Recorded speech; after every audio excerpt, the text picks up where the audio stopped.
करामत या शोबदेबाजी या फिर दीन के नाम पर जहालत, अल्लाह का वली या फिर कोई ढोंगी। जी हाँ, आज के इस वीडियो में मैं बात करूँगी इकरारुल हसन वर्सेस पीर हक खतीब। क्या है इन दोनों के दरमियान मामला, डिटेल से डिस्कस करेंगे हम सारे पैरामीटर्स को। उसके बाद फैसला आपका होगा, हक और सच की जंग या फिर झूठ, धोखे और फरेब का साथ। देखते रहिए मेरा यूट्यूब चैनल। मैं हूँ डॉक्टर मरियम खालिद और आज की वीडियो होगी सिर्फ और सिर्फ आप सबके लिए। आज मैं जिस टॉपिक के बारे में बात करने लगी हूँ ये आजकल बहुत ज़्यादा ट्रेंडिंग टॉपिक है और आजकल बहुत ख़बरों में भी है, सोशल मीडिया पे भी इसका बहुत ज़्यादा जो है वो मीम्स भी बन रही हैं इस हवाले से और सीरियस पोस्ट भी हो रही हैं। ये कहानी शुरू होती है, वैसे तो कहानी पुरानी है काफ़ी, लेकिन इसको कभी किसी ने कुरेदा नहीं। तो कुरेदने की जब हम बात करें तो इसको शुरू कब से किया, इकरारुल हसन साहब ने 23 जनवरी 2024, जब इकरारुल हसन की पहली वीडियो आई और उन्होंने इस टॉपिक को जो है वो थोड़ा सा डिस्कस किया। किसके बारे में बात हो रही है? बात हो रही है जी हक खतीब हुसैन की, जिनको शुभ शुभ सरकार के नाम से भी जाना जाता है। ये साहब काफ़ी अरसा दराज से सोशल मीडिया पे बहुत ज़्यादा वायरल हुए अपनी जो है वो करामात के हवाले से। कभी ये व्हील चेयर पे से लोगों को खड़ा कर देते हैं कुछ दम दरूद करके, कभी जो है ये किसी की आंख में से चैन निकालने लगते हैं, कभी किसी के मुंह से सुइयाँ और कीले निकालते हैं। तो इनकी ये करामात, इनका फेसबुक पे पेज भी है, यूट्यूब पे चैनल भी है इनका। अगर आप, वैसे तो आप लोग सब जानते ही होंगे, अगर आप नहीं जानते तो आप जाके इनको सर्च कर लें हक खतीब हुसैन के नाम से, तो आपको इनके बारे में सारी इन्फॉर्मेशन मिल जाएगी कि ये क्या साहब हैं, क्या करते हैं और इनका क्या पेशा है। ख़ुद को आमिल होने का दावा करते हैं, अपना कहते हैं कि भाई मैं बहुत बड़ा आमिल हूँ, वली अल्लाह हूँ, मेरे पास करामात हैं, जिन्नात मेरे कब्ज़े में हैं। तो और बड़े अरसे से कलर सैयदा नाम की एक जगह है, वहाँ पे बलावड़ा शरीफ एक मकाम है जो इन्होंने वहाँ पे अपना आस्ताना बनाया हुआ है और बहुत लोग वहाँ आते हैं, इनके मुरीद हैं, ये ख़ुद को पीर भी कहते हैं। तो इनके मुरीदैन हैं, वहाँ पे लोग दूर दूर से भी जाते हैं और अपना इलाज वगैरह कराने, या अगर किसी को जिन्नात का मसला है तो वो इस सिलसिले में भी उनके पास जाते हैं। तो ये अरसा दराज से इन्होंने अपना कारोबार जो है वो चमकाया हुआ है और जो इन पे यकीन रखते हैं, इन पे एतबार रखते हैं, वो इनके पास जाते हैं और कुछ लोगों का अकीदा है कि वो ठीक हो जाते हैं। तो ये बड़ा चल रहा था सिलसिला। इसको स्टार्ट किया इकरारुल हसन ने, इसके बारे में रिसर्च वगैरह की उन्होंने, इसको जो है वहाँ पे वो अपने मुख्तलिफ टीम मेंबर्स के थ्रू जो है वो पता करवाया वहाँ से, इलाके से, कि भाई क्या है इसका सिलसिला, क्या है इसमें हकीकत, क्या है इसमें सच कितना है और झूठ कितना। क्योंकि लोगों ने जब इकरारुल हसन ने पहली वीडियो अपलोड की इनके हवाले से और कहा कि ये झूठा आमिल होने का दावा करता है ये शख्स हक खतीब, और ये जो करामात दिखाता है वो बेसिकली करामात नहीं है, वो शोबदेबाजियाँ होती हैं। तो इकरारुल हसन ने अपनी पहली वीडियो में वैसा ही गेटअप किया, पीर हक खतीब जैसा गेटअप किया, और उसके बाद एक वीडियो अपलोड की और उसमें उन्होंने वो करामत करके दिखाई जिसमें वो जो है वो एक बंदे के मुंह से सुइयाँ भी निकाल रहे हैं और कीले भी निकाल के दिखा रहे हैं। तो उन्होंने फिर इकरारुल हसन ने कहा कि फिर अगर मैं ये चीज़ कर सकता हूँ तो फिर हक खतीब भी यही कर रहे हैं, तो फिर हमारा मुनाजरा होना चाहिए कि कौन कितना बड़ा आमिल है। तो इस तरह से तो फिर मेरे भी मुरीद होने चाहिए, अगर वो ये काम कर रहे हैं तो फिर ये काम, इसका मतलब है कोई भी कर सकता है। सैयद इकरारुल हसन ने इस चीज़ का दावा किया कि ये जो करामात के नाम पे दिखाया जा रहा है हक खतीब की जानिब से, वो बेसिकली करामात नहीं है, वो शोबदेबाजियाँ हैं, ये टेक्निक्स हैं जो उन्होंने अडॉप्ट की हैं, वो अप्लाई करते हैं मुख्तलिफ लोगों पे, और जो अवाम है वो झूठी बातों पे इन पे यकीन कर लेती है और अवाम जो है वो पागल बन जाती है, बेवकूफ़। हमारे मुल्क का ऐसा तबका जो एक तो कह सकते हैं कि थोड़ा सा बिलो पॉवर्टी लाइन है, और इसके अलावा जिनमें तालीम की कमी है, जिनमें दीन की कमी है, वो ऐसी चीज़ों की तरफ अट्रैक्ट होते हैं। उनमें तो हमात परस्ती होती है, दीन के नाम पे वो बहुत जल्दी जो है वो बेवकूफ़ बन जाते हैं, ऐसे लोगों के हत्थे चढ़ जाते हैं जो उनको लूटते भी हैं, उनकी जेबें भी खाली कराते हैं, जो उनकी रही सही जमा पूंजी होती है वो भी खाली होती है, और उसके अलावा वो ठीक हो या ना हो, लेकिन एक आप कहते हैं ना कि एक इंसान का अगर अकीदा है, उसका यकीन है किसी चीज़ पे, तो वो किसी हद तक वो वैसे भी ठीक हो सकता है, वो वैसे भी ठीक हो जाता है। शिफा मिन जानिब अल्लाह होती है ना। जैसे हम अगर बात करें कि हम अगर बीमार हैं अगर, तो हम अगर सेल्फ मेडिकेशन कर रहे हैं तो हमें इतनी सेटिस्फेक्शन नहीं होगी, लेकिन अगर हम डॉक्टर के पास चले जाते हैं, इनिशियल स्टेजेस की मैं बात कर रही हूँ, कोई थोड़ी बहुत कोई छोटी मोटी कोई मसला है, कोई बीमारी है, लेकिन अगर हम डॉक्टर के पास चले जाते हैं तो डॉक्टर से जैसे हम वापस आते हैं चेकअप करा के, तो अभी हमने मेडिसिन यूज़ भी नहीं की होती, जब हम डॉक्टर को चेक करा के आते हैं तो हमारा एक थोड़ा सा माइंड इस तरह से बना हुआ होता है कि अब हम जो है वो काफ़ी हद तक बेहतर महसूस कर रहे होते हैं खुद को, कि चलें प्रॉपर डायग्नोज हो गया है मसला, अब दवाई लेंगे तो हम ठीक हो जाएंगे। तो ये थोड़ा सा साइकोलॉजी से रिलेटेड चीज़ें हैं जो हर इंसान के साथ होती हैं, और नफ्सियाती मार जो होते हैं वो बड़ी एक ऐसी चीज़ है जिस पे ज़्यादातर वही लोग उसका शिकार होते हैं, नफ्सियाती मार का, जो इतने पढ़े लिखे नहीं होते, जिनकी जहनी समझ बूझ आम लोगों के मुकाबले में, पढ़े लिखे लोगों के मुकाबले में ज़रा कम होती है। खैर आजकल बहुत से पढ़े लिखे लोग भी, मैं कह सकती हूँ किसी हद तक जो है वो इस चीज़ पे बिलीव करने लगा है, दीन के नाम पे जो जहालत हो रही है वो इस चीज़ों की तरफ होता है। लेकिन अगर हम कंपैरिजन करें तो ज़्यादातर वो लोग जो बिलो पॉवर्टी लाइन है और जिनका कोई इतना कोई माली सरमाया नहीं है, और वो इन चीज़ों पर बहुत जल्दी जो है वो अट्रैक्ट हो जाते हैं। तो खैर हम बात कर रहे थे इकरारुल हसन की पहली वीडियो की, उसमें उन्होंने वैसे अपना ज़र्क वर्क वैसा ही किया जैसा हक खतीब इस्तेमाल करते हैं अपना, और करामत भी करके दिखाई। उसके बाद पहली वीडियो पे जो रिएक्शन आया, क्योंकि हक खतीब के बहुत सारे फॉलोअर्स हैं, तो उन्होंने जब ये वीडियो देखी तो उनके जो चेले थे उन्होंने जो है वो इनडायरेक्टली जो है वो इकरारुल हसन को और उनकी टीम को थ्रेट करना शुरू कर दिया कि भाई ये क्या आपने इस टॉपिक पे, एक सेंसिटिव टॉपिक पे जो है वो आपने ये वीडियो बनाना शुरू कर दी। तो खैर उसके बाद इकरारुल हसन की वीडियो आई, उसी के थ्रू पता चला कि भाई वाकई ये थ्रेट्स वगैरह का सिलसिला चल रहा है। दैन इकरारुल हसन ने थोड़ी इस चीज़ के बारे में डिटेल बताई और उनके पुरानी वीडियो क्लिप्स के बारे में भी थोड़ा बताया कि जिसमें हक खतीब ने क्या क्या जो है वो दावे किए। एक तो यही वलीउल्लाह होने का दावा किया, दूसरा यही कि वो करामात दिखाते हैं, लोगों को ठीक कर देते हैं, बीमार लोगों को शफा देते हैं। वो किस तरह से देते हैं कि व्हील चेयर पे, वीडियोस बहुत सारी इस तरह की वायरल हैं फेसबुक पे, यूट्यूब पे, कि व्हील चेयर पे कोई बंदे जो उनके पास आते हैं, चाहे बुजुर्ग हो नौजवान हो, शो ये कराया जाता है कि वो उठ नहीं सकते, चल नहीं सकते, पैरालाइज्ड हैं, तो फ़ौरन जो है वो हक खतीब के पास जैसे ही वो आए, हक खतीब ने दम किया उन पर, वो फ़ौरन से वो खड़े हो जाते हैं और उठ के वो चलने लग जाते हैं। इसी तरह आँख से चेन निकालने का मामला, या मुंह से कीलें और सुइयाँ निकालने का मामला, ये ज़ाहिर किया जाता है कि भाई इस बंदे को जो है, जिसके मुंह से सुइयाँ निकल रही हैं, उसको जिन्नात के असरात हैं। तो ये चीज़ें शो कराई जाती हैं। तो इसके अलावा एक और दावा जो ये इंसान करता है, ये कहता है कि भाई इसको काफ़ी अरसे से जो है, बड़ा अरसा हो गया है इसको, कि ये जो है वो सोता नहीं है, इसको नींद नहीं आती। मतलब ये अपने जानिब से ये एक करामत शो करा रहा है कि इस इंसान को, पीर हक खतीब को जो है बड़े अरसे से जो है वो नींद ही नहीं आती। तो यहाँ से भी वो अपना कनेक्शन थोड़ा सा वलीउल्लाह की जानिब जो है वो मोड़ता है, और वो शो कराता है कि भाई नींद जो नहीं आई तो वो कोई बहुत बड़ा को पीर है, को वली है। इसके अलावा ख़त्म नबूवत के पीछे छुप के भी जो है ये अपना समझने के धंधा चला रहा है ख़त्म नबूवत का। जो आपको पता है कि दीन के नाम पे हम इंसान बड़े ही जो है वो जज्बाती हैं, वैसे होना भी चाहिए एक हद तक, लेकिन इस हद तक भी जज्बाती होना चाहिए कि आपकी अक्लों पर और आपके दिलों पर पर्दे पड़ जाएं और मोहर लग जाए। इस तरह की सिचुएशन नहीं होनी चाहिए। तो इसने यही सादा लो इंसानों का फ़ायदा उठाया, उनकी सोच का फ़ायदा उठाया, उनके जो है वो अकायद का फ़ायदा उठाया, उनके कमज़ोर अकीदा होने का फ़ायदा उठाया, और ख़त्म नबूवत का ख़ुद को अलमबरदार कहता है ये इंसान, और उसके पीछे छुप के ही अपना जो है वो बिज़नेस चला रहा है, अपना धंधा चला रहा है।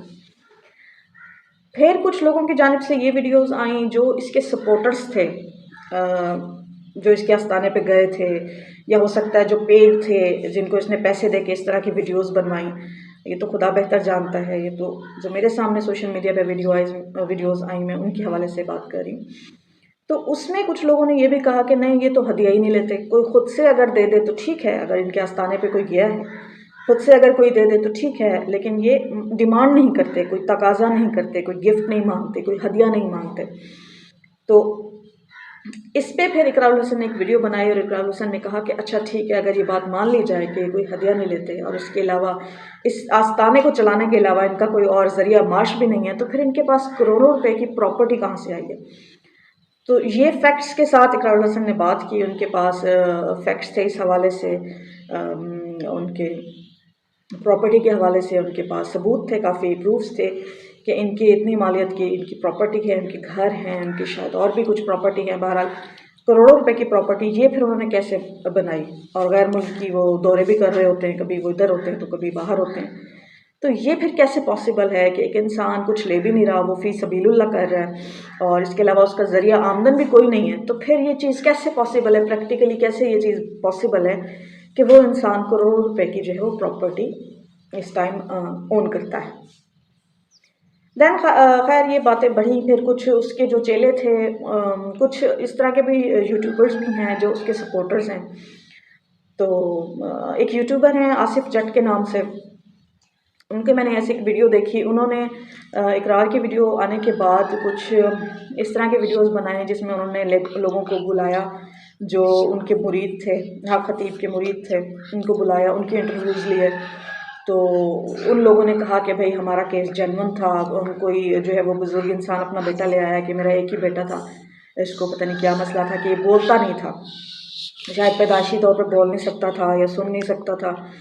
तो उसको उन्होंने जो है वो ठीक कर दिया पीर हक खतीब साहब ने। तो लोग इस तरह के इल्ज़ामात लगा रहे हैं, उनके खिलाफ प्रोपेगेंडा हो रहा है, उनके खिलाफ साजिश हो रही है, उनकी मशहूरी लोगों से बर्दाश्त नहीं है, लोग उनसे हसद कर रहे हैं।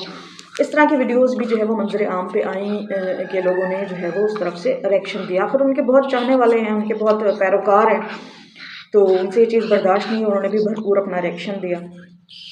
अवैस रब्बानी हैं, एक एंकर पर्सन है, यूट्यूबर भी हैं और मुख्तलिफ शायद इस्लामिक चैनल पे भी वो प्रोग्राम्स वगैरह करते हैं। वो भी काफ़ी हद तक सपोर्टर हैं उनके हक खतीब के। उन्होंने भी इस चीज़ को थोड़ा पॉजिटिव वे में करने की कोशिश की कि नहीं भाई, वो भी उनके आस्थाने पे गए हैं और उन्होंने वहाँ पे करामात देखी हैं और वो बड़े इम्प्रेस हुए हैं, बड़े इंस्पायर हुए हैं उनकी पर्सनैलिटी से। तो इस तरह की चीज़ें भी देखने में आई। देन इकरारुल हसन ने एक और वीडियो अपलोड की, उसमें उन्होंने क्या किया, उसमें उन्होंने वो करामत करके दिखाई जो हक खतीब साहब की बड़ी वायरल करामत है। और वो क्या करामत है, आँख से चेन निकालने वाली करामत। ये भी इकरारुल हसन ने करके दिखाई और हक खतीब को चैलेंज किया कि देखो अगर तुम कर सकते हो तो मैं भी कर सकता हूँ। तो फिर आमने सामने होते हैं, फिर देखते हैं कौन कितना ताकतवर है। तो मैं तो करूँगा, सबके सामने करूँगा और टेक्निक भी बताऊँगा कि कैसे है। तुम इस चीज़ को कैसे प्रूव करोगे कि ये करामत है या शोबदेबाजी है। अगर हम बात करें शोबदेबाजी की, तो मुख्तलिफ मज़ाहिब में ये चीज़ें होती हैं। अगर आप हिंदुज़म में देख लें या आप किसी बुद्धिज़्म में देख लें, तो उनमें भी ये चीज़ें हैं, वो भी इस तरह की चीज़ें प्रैक्टिस करते हैं। अगर बात यह है कि लोग उनके आस्थाने पे जा रहे हैं और शिफायाब हो रहे हैं, हक खतीब के आस्थाने पे से अगर लोग शिफायाब हो रहे हैं, तो क्या ये इस बात की दलील है कि वो इंसान सच पे खड़ा है, हक पे खड़ा है, वो जो है वो इस्लामी शरीयत के मुताबिक ये सब कर रहा है? इस चीज़ की क्या क्या वाज़ेह दलील क्या है? क्योंकि ठीक होने को तो लोग फिर मंदिरों में भी ठीक हो रहे हैं, जो है वो ईसाइयों की इबादत गाहों पे भी ठीक हो जाते हैं। आखिर उनका बिलीव है तो ठीक, तो वो भी हो जाते हैं। तो क्या हम फिर बाकी सब मज़ाहिब को भी ठीक मान लें कि अगर ये सच्चा है तो फिर बाकी मज़ाहिब भी ठीक हैं? हर किसी के बड़े बड़े गुरु, उनके जो है फादर्स या उनके जो भी उनके बड़े हैं, तो फिर क्या हम मान लेना चाहिए कि वो सब मज़ाहिब भी ठीक हैं और वो भी हक पे खड़े हैं? या फिर अगर हम इस चीज़ को नहीं मानते तो फिर हम ये कैसे मान रहे हैं कि अगर हक खतीब एक चीज़ कर रहा है, उसको प्रैक्टिस कर रहा है, ये जाने बगैर कि वो किस हद तक सच है, वो किस हद तक वैलिड है, वो किस हद तक इस्लाम और जो है वो उसकी शरीयत के मुताबिक है, हमारे दीन के मुताबिक है, हम इस चीज़ का फ़ैसला फिर कैसे कर सकते हैं कि वो हक बजाने है या नहीं? तो ये कुछ पॉइंट्स सोचने चाहिए हमें as a person, as a Muslim, as a Pakistani, कि हम कब तक ऐसे लोगों के हाथों जो है वो फ्रॉड का शिकार होते रहेंगे। हमारे सादा लोग इंसान, जो जितने भी हमारे सादा लोग अवाम है, वो कब तक इन लोगों के हाथों जो है वो बेवकूफ़ बनते रहेंगे। तो इस पर हमें थोड़ा सा गौर करना चाहिए। देन कहानी थोड़ी जब आगे बढ़ती है तो उसके बाद इनका खैर हो जाता है किसी ना किसी तरह धमकियों का सिलसिला दोबारा शुरू हो जाता है पीर हक खतीब की जानिब से, उसके चेलों की जानिब से, क्योंकि इकरारुल हसन की एक के बाद एक वीडियो 2-4 दिन के गैप से आने लग गई। हर वीडियो में कोई ना कोई इस तरह के प्रूफ्स थे कि वो एक जाली इंसान है, वो जो है वो 2 नंबरी के ज़रिए लोगों को ठीक करता है। और जितने भी लोग अगर ठीक हो भी रहे हैं तो ज़्यादातर वो पेड हैं जिनके सामने वो करामात करके दिखाता है अपनी शोबदेबाजियाँ, वो उसके अपने ही लोग हैं। और कुछ अगर कोई 100 में से कोई 2 से 5% अगर इस तरह के लोग हैं भी जो जेन्युइनली ठीक हुए हैं, तो वो अपने अकीदे की वजह से ठीक हुए हैं, क्योंकि उन्होंने वैसा गुमान रखा, उन्होंने वैसे सोच रखी, तो इस वजह से वो है। क्योंकि शिफा मिन जानिब अल्लाह है, तो अल्लाह जिसको चाहे वो शिफा अता करे, चाहे वो उसका जो है वो नाम फिर किसी के सर भी चढ़ जाए। तो लोग क्योंकि बिलीव करते हैं, तो खुदा ने अगर इनको भटकाया हुआ है, गुमराह किया हुआ है, तो वो उसी गुमराही में चल रहे हैं, और इसका जो है वो क्रेडिट हक खतीब ले जाता है। दैन इकरारुल हसन ने यह भी दावा किया कि जो पीर हक खतीब है, जो दीन के नाम पे ये अपना धंधा चला रहा है, वो कुरान पाक पढ़ना नहीं जानता। वो कुरान की कोई आयत ज़बानी तो दरकिनार, वो देख के भी उसको तिलावत नहीं कर सकता, पढ़ नहीं सकता। और ये चीज़ इकरारुल हसन ने प्रूफ की 14 फरवरी को, जब इनका आपस में मनाजरा हुआ, इनकी डेट डिसाइड हुई थी। ये गए वहाँ कलर सैयदा पे, उसके आस्थाने पे गए, पीर हक खतीब के आस्थाने पे। तो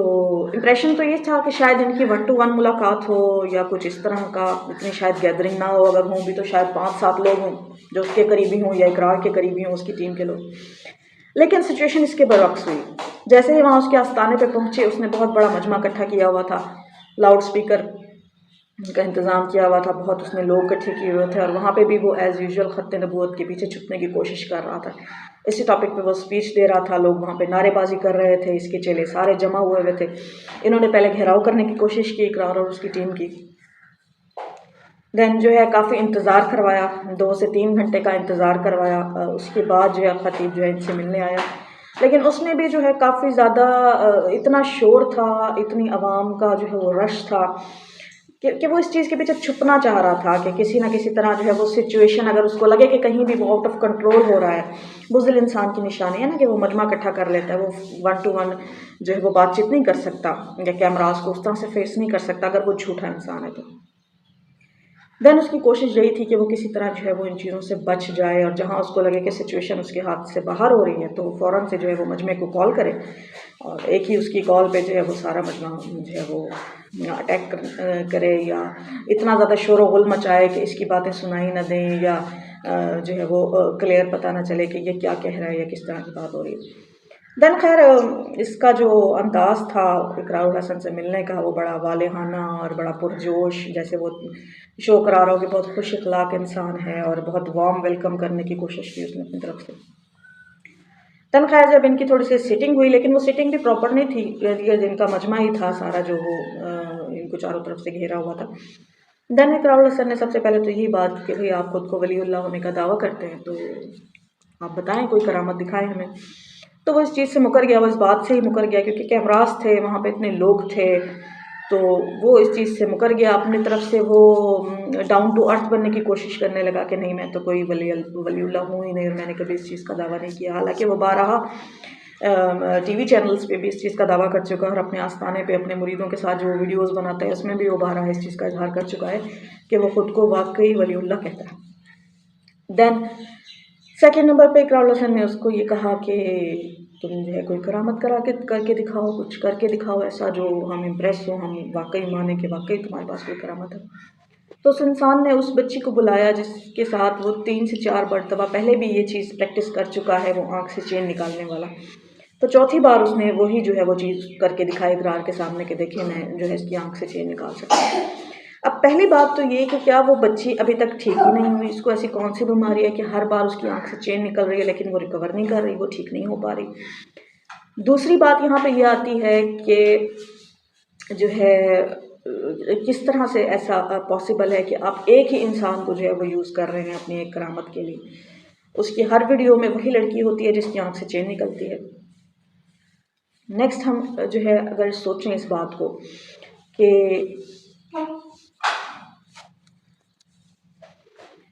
थर्ड नंबर पे जो बात आती है वो इम्पॉर्टेंट बात ये है कि वो जो चेन निकाल रहा है हक खतीब उस लड़की की आँख से, तो उस लड़की पे कुछ पढ़ के फूंक भी रहा होता है, लेकिन वो बताता नहीं है, वो आवाज़ बुलंद नहीं पढ़ता उस चीज़ को, बस ऐसे फूंके मारने शुरू कर देते हैं। तो इकरार उससे सवाल करता है कि भाई आप ये क्या कलाम पढ़ रहे हैं, कौन सी चीज़ आप पढ़ रहे हैं, तो आप ज़रा ऊंची आवाज़ में पढ़ें ताकि हम पे भी सुनाई दे कि कुरान पाक ही आप पढ़ रहे हैं ना, कुरान पाक पढ़ के आप दम करते हैं। तो ये कौन सी चीज़ है ऐसी, कौन सी आयत है, वो हमें भी सुनाएं आप। तो उस इंसान ने कहा कि मैं बिस्मिल्लाह पढ़ रहा हूँ। बिस्मिल्लाह वो आवाज़ बुलंद पढ़ता है, उसके बाद जो वो कलाम करता है तो वो बताना पसंद नहीं करता। जब उससे बारहा पूछा गया तो वो थोड़ा गुस्से में आया, तल्ख कलामी की तरफ आया और उसने कहा कि मैं क्यों बताऊँ, ये मेरा और अल्लाह का मामला है, मैं जो भी पढ़ता हूँ तो मैं क्यों बताऊँ आपको, ये मैं नहीं बता, मैं आपको जवाब दे नहीं हूँ। भाई क्यों जवाब दे नहीं हो तुम, आखिर क्यों जवाब दे नहीं हो? इतनी आवाम को बेवकूफ़ बनाने के बाद,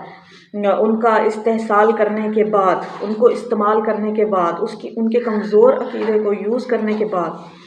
दीन की आड़ में, दीन की आड़ में, सच्चे नबूवत की आड़ में छुप के ये सब कुछ मकरूह धंधा करने की आड़ में जो है ये सब कर रहे हो, तो आखिर क्यों जवाब दे नहीं हो तुम जवाब दे हो, तुम्हें जवाब देना पड़ेगा, आवाम को भी,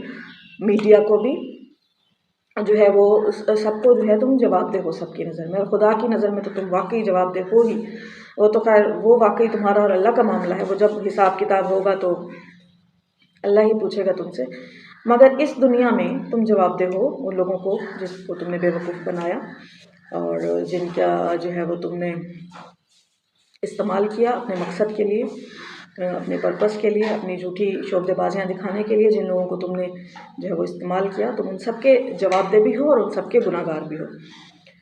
तो देन वो इंसान कोई भी कुरान पाक की आयत नहीं पढ़ के सुना सका, और इस चीज़ पे वो माना भी कि हाँ भाई उसको पढ़ना नहीं आता, कुरान पाक की कोई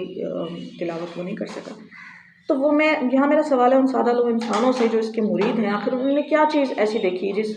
जो इंसान शरीयत के एतबार से कुछ भी ऐसा नहीं कर रहा, सिर्फ मज़हब का नाम इस्तेमाल कर रहा है, लेकिन उसकी सारी हरकत, उसके सारे जो काम हैं वो खिलाफ शरीयत है। तो कैसे एक इंसान के आप जो है वो इतने पैरोकार हो सकते हैं, उसकी मोहब्बत में अंधे हो सकते हैं कि उसके ख़िलाफ़ आप कोई बात नहीं बर्दाश्त कर सकते? और अगर उसका आज ये ट्रायल हो ही रहा है, कोर्ट ट्रायल चल रहा है, कोर्ट ट्रायल तो नहीं, खैर मैं कहूँगी मीडिया ट्रायल है, इंशाल्लाह एक दिन कोर्ट ट्रायल भी होगा, क्योंकि ये इंसान जो है वो किसी भी चीज़ में सही साबित नहीं कर सका खुद को। इसकी सारे बयानात, इसकी सारी बातें, इसके सारे दावे झूठे साबित हुए। तो जब ये खुद को सही प्रूव नहीं कर सका, ये गिल्टी है, तो इंशाल्लाह जो है वो कोई ना कोई अदालतें भी इसका सद्देबाब ज़रूर करेंगी। तो यहाँ मेरा उन सब लोगों से सवाल है कि आप सोचिए कि हम किस हद तक जो है वो ज़हनी पस्ती और अपनी मजहबी अक़दार इस हद तक भूल चुके हैं कि हम किसी को भी अपना पीर व मुर्शिद मान लेते हैं। तो खैर यहाँ पे आखिर में फिर जो है जब वो कुछ नहीं कर सका और जब उसको लगा कि ये हावी हो रहे हैं, ये इनकी टीम जो है, मीडिया की टीम हावी हो रही है इस पर और ये किसी के सवालात के जवाब नहीं दे पा रहा था, तो उसने जहाँ वो बैठा था अपनी नशिस्त पे, सोफे पे बैठा था, वो वहाँ खड़ा हो गया और उसने